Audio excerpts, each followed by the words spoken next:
This is The Top, where I interview entrepreneurs who are number one or number two in their industry in terms of revenue or customer base. You'll learn how much revenue they're making, what their marketing funnel looks like, and how many customers they have. I'm now at $20,000 per talk. 5 and 6 million. He is hell-bent on global domination. We just broke our 100,000 unit sold mark. And I'm your host, Nathan Latka.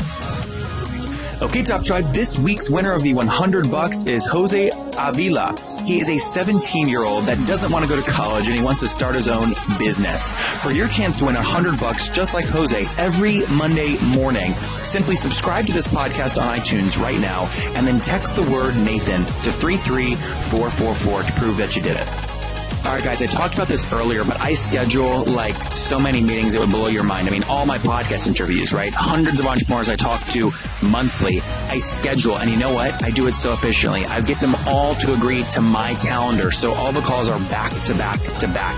That means I'm not switching in between tasks all day long. I get them to batch so that I can be very efficient. It's so critical. And I use a tool called Acuity Scheduling to do this at nathanlatka.com/schedule. It eliminates the back and forth between me and people I'm trying to meet with. It makes it very simple. And most importantly, they help me keep my no-show rate very low because they send out reminders. Helps you look very professional. So go to nathanlatka.com/schedule to sign up. And you get a great deal. You know, you guys know this. I hit people hard. I make great deals. And Gavin, the CEO, has given us a great deal.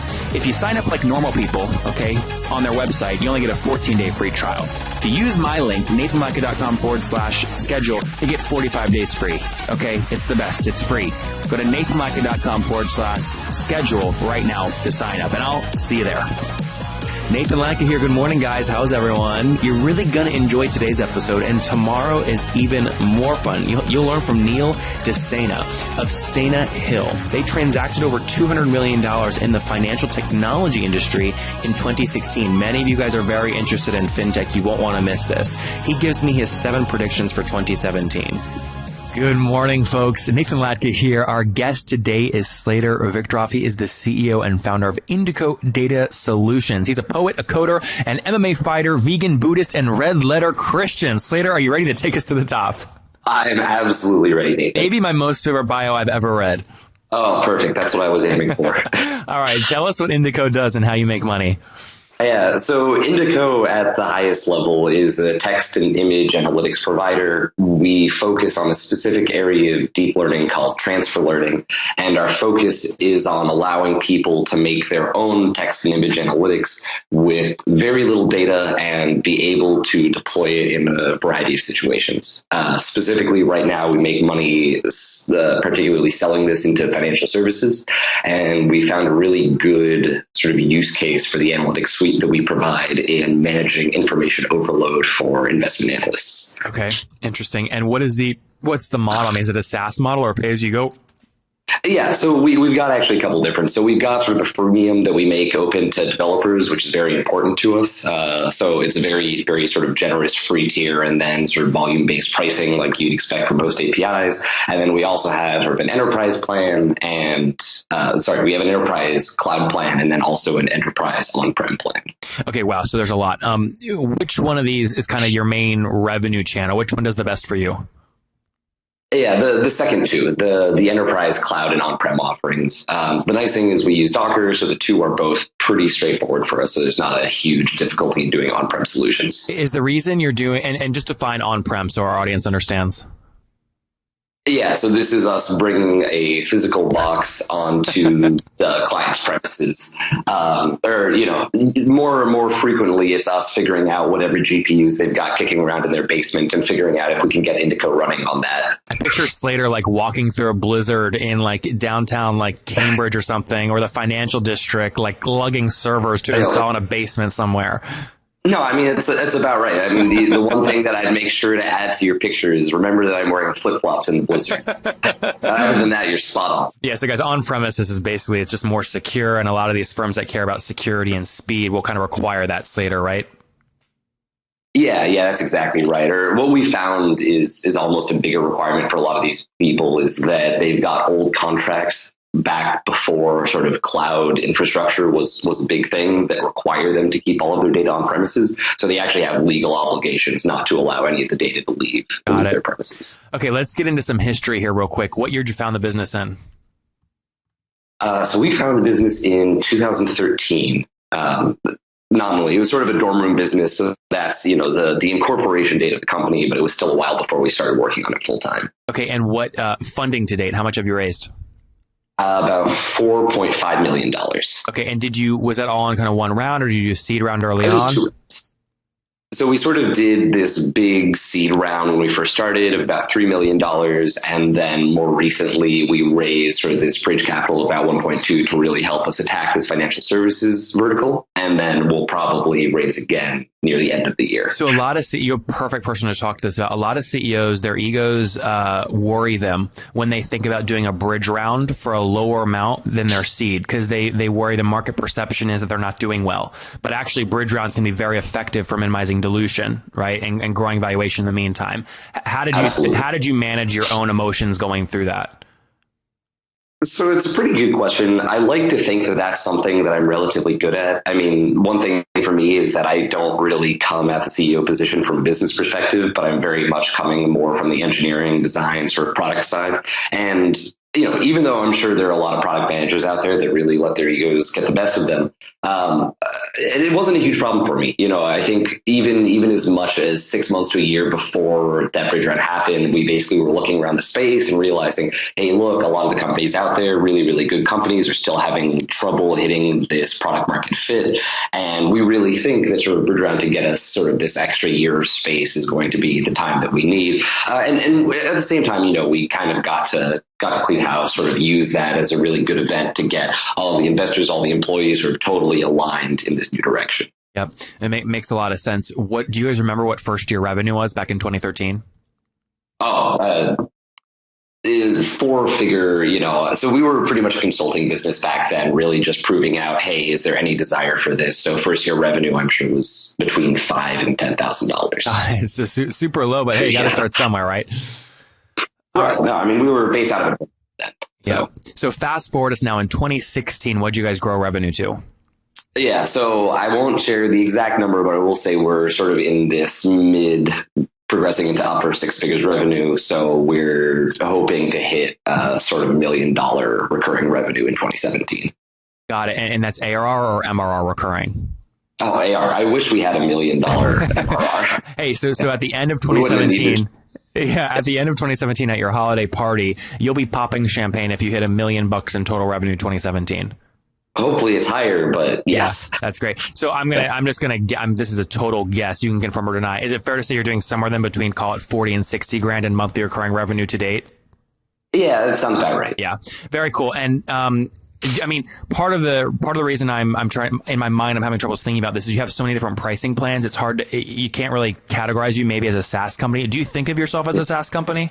Yeah, we do think of ourselves as a SaaS company. I mean, even in the on-prem sort of deployment option, what we're basically doing is, everyone using the product still uses it as a SaaS product. They just happen to be hitting, instead of a server on our AWS cloud or their AWS cloud, they're hitting one that happens to be, in the basement. And how many customers are you currently working with here in January 2017?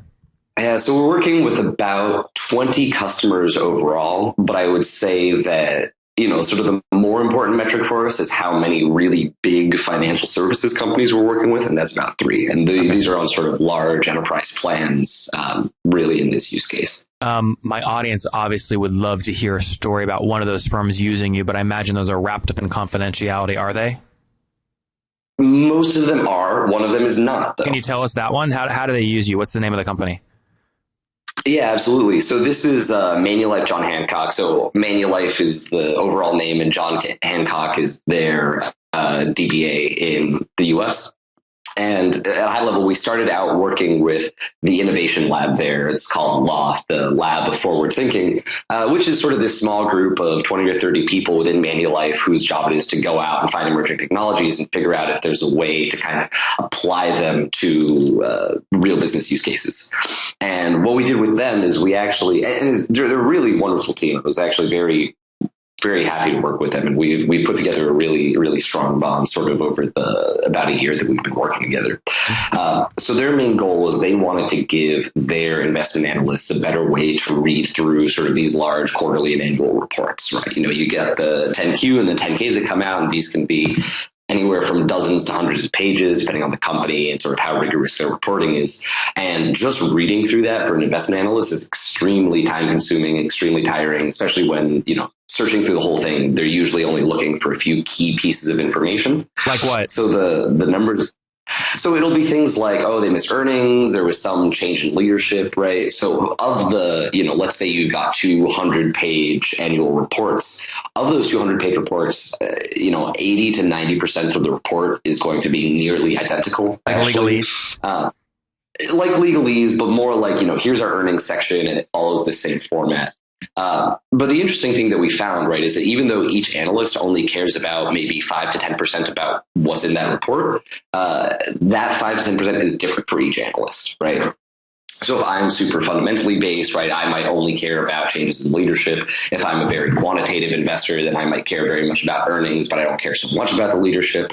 If I'm a different sort of macro view analyst, I might really care about any sort of overseas expansion that this company is doing. So it really varies quite a lot analyst by analyst. And that's actually where we found our big niche, is that right now for most text analytics companies, right, if I say each one of our users wants to have sort of a different classification algorithm that's going to go and sift through these documents and surface what's relevant to them, they say, well, there's no way we can do that because we can't make a custom model for each user.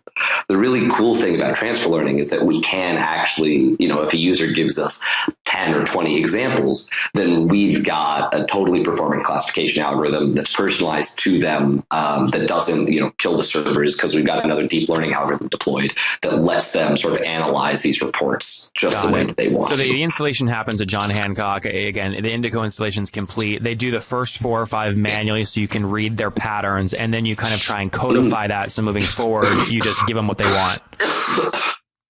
Well, sort of. The one delta I would say is that we're actually not involved in the process.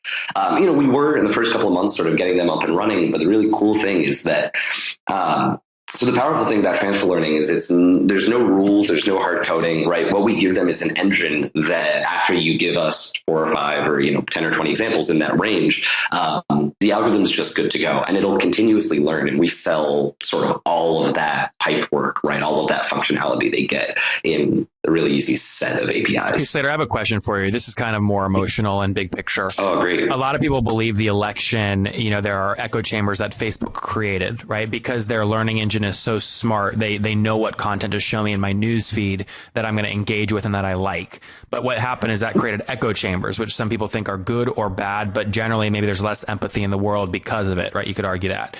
Do you worry Absolutely. that if your system gets too smart, the companies supplying the information will understand how to kind of game the system and hide important things, and your people are only reading the stuff that your algorithm tells them to read? Does that worry you ever?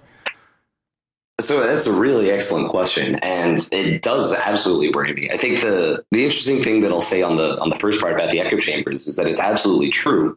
But as far as whether people think it's a good or a bad thing, Facebook's algorithm is not designed to create echo chambers. It has echo chambers because we've told it that that's what we want, right? Kind of for better or worse. That makes it more dangerous. Right, which makes it far more dangerous, which means that unless you very intentionally build a product and a system that avoids that and is geared towards presenting the widest possible context, then an echo chamber is going to be the end result. So, part of that is saying, don't shoot the messenger, right? Facebook is. And Slater, you cut out real quick. So while you're reconnecting, I'll just articulate. Right. Our goal is very much to provide the greatest amount of context possible, right? So we're making tools that, right now there are these 100-page reports, but we're in the process of building out sort of this front end that comes with the data packaged in. And the goal there is, instead of only allowing you to read through 1 or 2 or, maybe 10 articles on a given company, we can actually give you this high sort of holistic level overview of thousands of different sources, right, that come from different publications, right, that ideally spread not just the political spectrum, but also the spectrum of, people that are pro-tech and anti-tech and, ideally just as many different viewpoints as you can get. It's fascinating getting your viewpoint on that. And guys, listening, I'd love your perspective on this. This is one of my concerns about AI and just intelligence in general, is that it's going to create like echo chambers. And once you program it, or once it learns from your patterns and it assumes you want those patterns to continue over time, it helps you get super specific. And does that tunnel vision make you miss stuff? I'd love your all's perspective on that. And Slater, sounds like you're already thinking about that. So that's great. Real quick, we're running out of time. So just last few questions here. Have any customers left you that started paying you, say, a year or two ago or whatever? So none within the very sort of crucial areas. I mean, I think there's a couple of areas definitely sort of in the freemium or sort of our lower tier customers that weren't paying as much that, so an example is when we started out, we started doing a decent amount in marketing, and we always knew it was kind of a temporary vertical for us for a lot of reasons. And so as we sort of moved on, a lot of those customers, I shouldn't say a lot. One of those customers left, okay. Right? But it was very much, we were moving away from the vertical and they were shifting their product, and it was something that we kind of expected was going to happen. How much per month are you currently spending on marketing? 0. Okay, so no marketing spend. So most of the money you raise is what, engineer salaries? Yeah.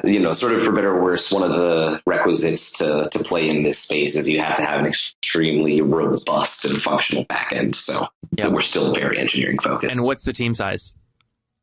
We're about 10 people right now. All in Boston?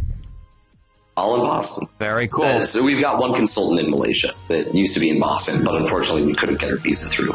Got it. Yeah, man, that's such a challenge.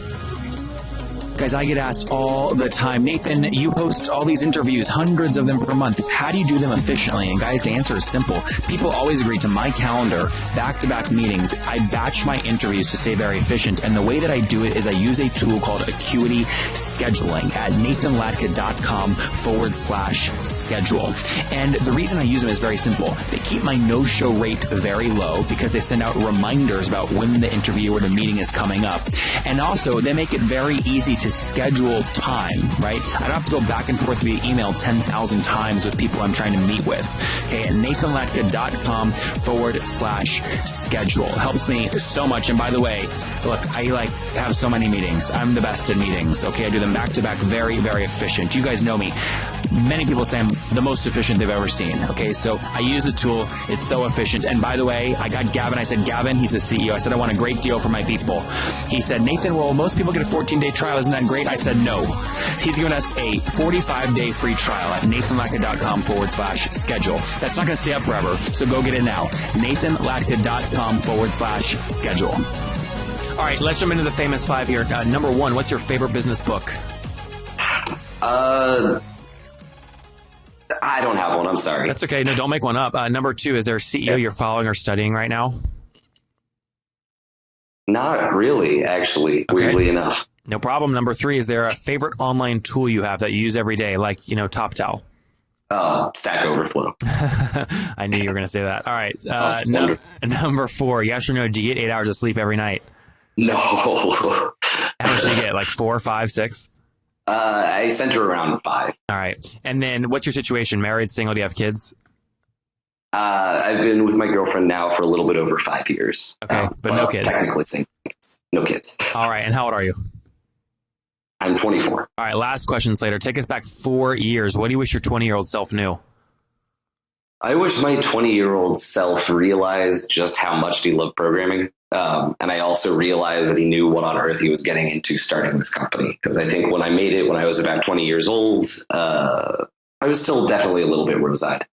Top drive. There you have it. He wishes earlier that he realized how much he loves programming. He maybe likes that he was a little bit rose-eyed in the beginning, but his company's having success. Over $4.5 million raised for Indico.com, helping financial firms analyze documents and transfer information much faster. They're currently serving 20 customers, aiming to break $1 million in revenue here in 2017, doing somewhere around $50,000 in MRR currently. Very little churn, no customer acquisition cost. It's all free right now with their team of 10 folks up there in Boston. Slater, thank you for taking us to the top. Thanks so much, Nathan. If you enjoyed Slater today, go back and listen to Bryn Jones yesterday. He used to be part of the Canadian national swim team. Now he's running Grow Sumo, a YC graduate, helping 70 B2B SaaS companies grow their affiliate programs. So far, they've helped companies drive over $100,000 in new monthly recurring revenue via their affiliate programs. Top Tribe, I love giving away free money. I feel like Oprah giving away cars, and I have something special for you today. How many of you have heard our super sharp guests talk about success they've had with Facebook and Google Ads? Well, all of you listening right now, yes, if you're listening, you get $100 in free AdWords. Here's how you get it, okay? Again, thanks for listening. Get the free $100 from Google, right, when you sign up with my website host provider, HostGator.